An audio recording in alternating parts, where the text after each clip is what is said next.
preparation for a cholecystectomy in patients with chronic calculous cholecystitis focuses on optimizing the patient's health to reduce surgical risks and ensure a smooth recovery. Here are the key steps. 1. Clinical evaluation, history and physical examination. Assess for symptoms, e.g., right upper quadrant pain, dyspepsia, comorbidities, and past surgical history. Laboratory tests. Complete blood count, CBC, to check for anemia or infection. Liver function tests, LFTs, to evaluate biliary system function. Coagulation profile, PT-INR, if needed. Serum electrolytes and renal function tests. 2. Imaging studies, ultrasound, US, confirm diagnosis of gallstones, evaluate the gallbladder wall and rule out complications, e.g. pericholecystic fluid, common bile duct dilation. Magnetic resonance cholangiopancreatography, MRCP, or endoscopic ultrasound, EUS, if common bile duct stones or biliary obstruction is suspected. 3. Optimization of comorbidities, diabetes mellitus, achieve good glycemic control to minimize infection risk. Cardiac conditions, perform an ECG and cardiology evaluation if indicated. Respiratory issues, optimize any underlying lung diseases, especially in smokers or patients with COPD. 4.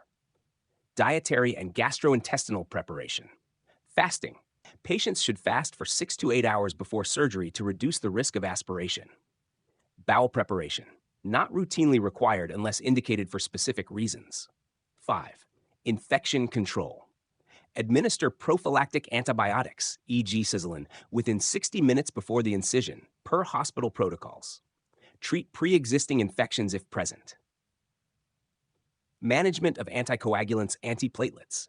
If the patient is on blood thinners, coordinate with the prescribing physician to manage perioperative anticoagulation. 7. Patient education and consent. Explain the procedure, its risks, benefits, and alternatives. Discuss the possibility of conversion from laparoscopic to open surgery if complications arise. 8. Anesthesia and pain management. Perform a pre-anesthesia evaluation. Discuss postoperative pain management strategies. 9. Special considerations for high-risk patients. For those with jaundice or suspected choledocholithiasis, preoperative ERCP may be required to remove bile duct stones. Patients with acute inflammation or complications may need initial conservative management, e.g. antibiotics, fluids, before surgery. Careful preparation can significantly improve surgical outcomes and minimize complications in patients undergoing cholecystectomy for chronic calculous cholecystitis.